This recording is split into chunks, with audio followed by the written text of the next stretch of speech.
Most people think Apple TV is already perfect. Fast, clean, powerful, quietly sitting under the TV doing its job. But what if I told you that one of the biggest Apple TV upgrades in years didn't come with new hardware at all? No new box, no flashy redesign, no keynote moment. Instead, it arrived silently through software, and it fixes a problem Apple TV users have been complaining about for years. A problem so basic, yet so annoying, that it affected almost every shared living room. And now, Apple has finally fixed it. For a long time, Apple TV has been one of the most powerful streaming devices you can buy. It has smooth performance, long-term software updates, deep integration with iPhones, AirPods, HomePods, and the Apple ecosystem.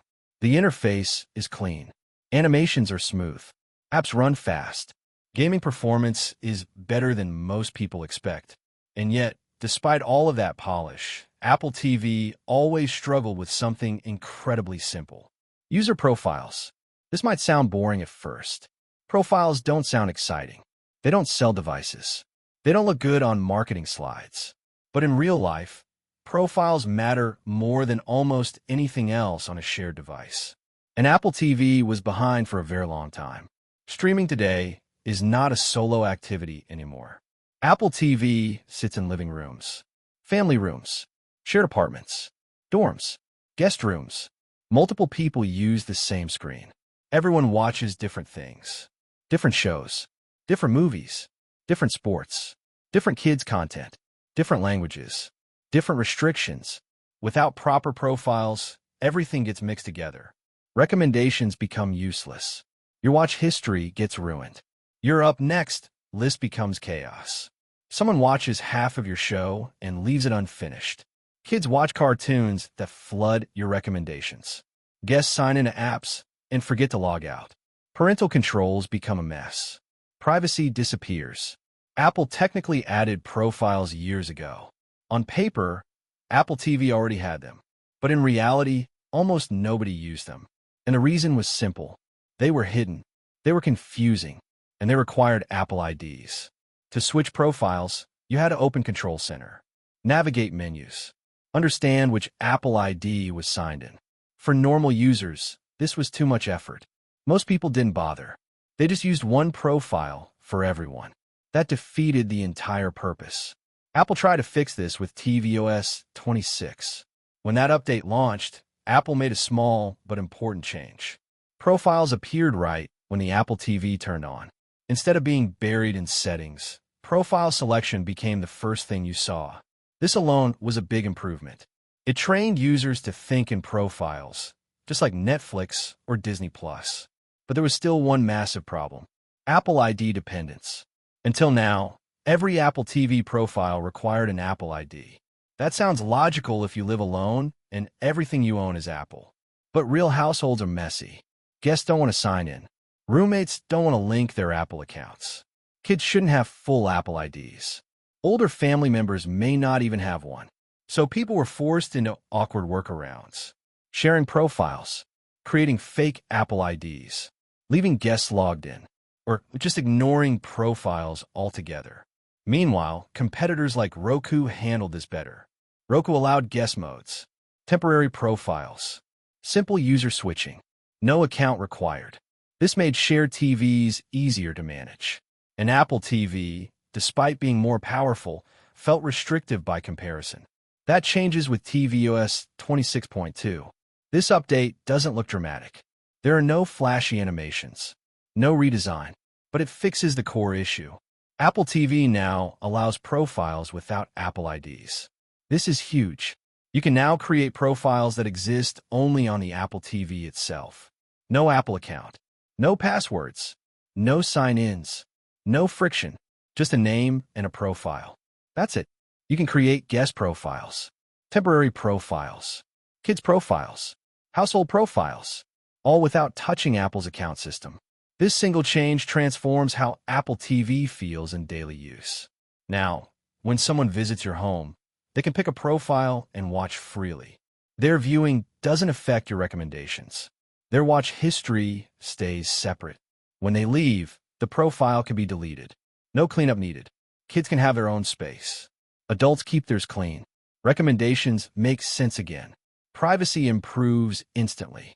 Each profile now maintains its own watch history, personalized recommendations, separate up-next cues, independent content restrictions. This prevents algorithm chaos. Your movies stay yours. Your shows don't get marked as watched by someone else. Your feed finally feels personal again. Another major improvement in tvOS 26.2 is proper kids profiles. Apple has now added a dedicated option to mark a profile as intended for a child.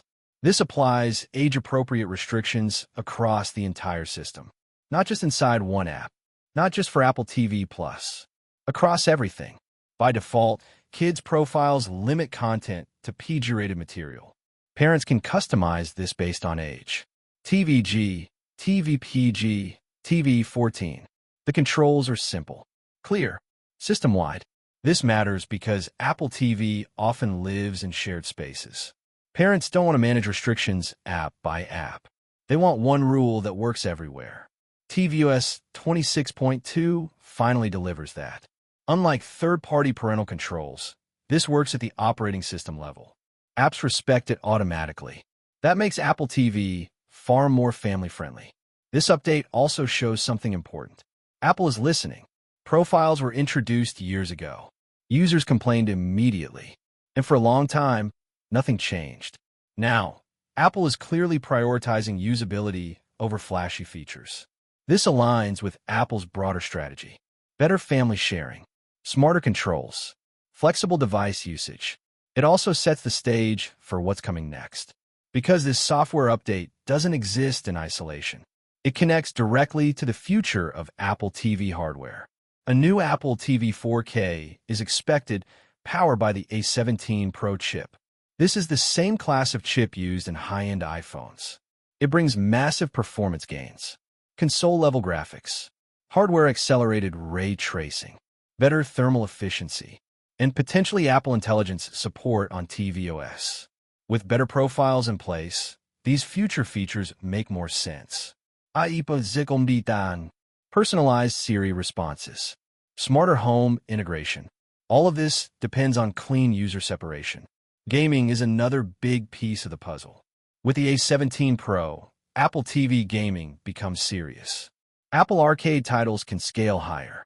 Developers can push visuals further. Profiles allow individual save data, individual progress, individual achievements. Apple TV is quietly becoming more than a streaming box. It's a shared entertainment hub, a gaming console, a smart home controller, a FaceTime device, and profiles are the foundation that makes all of that work. In my opinion, tvOS 26.2 is one of the most important Apple TV updates in years. Not because it's flashy, but because it finally makes Apple TV feel like it understands real homes. This update improves personalization, enhances privacy, simplifies guest access, makes Apple TV genuinely family-friendly. Sometimes the best upgrades aren't about power. They're about removing friction. And this update does exactly that. If Apple builds on this foundation with new hardware, better Siri, smarter home features, and stronger gaming support, Apple TV could quietly become one of the most important devices in the living room. And that's why this update matters more than it looks. If you like the video, subscribe to the channel, share the video, and hit the bell icon so you don't miss any future Apple leaks and updates.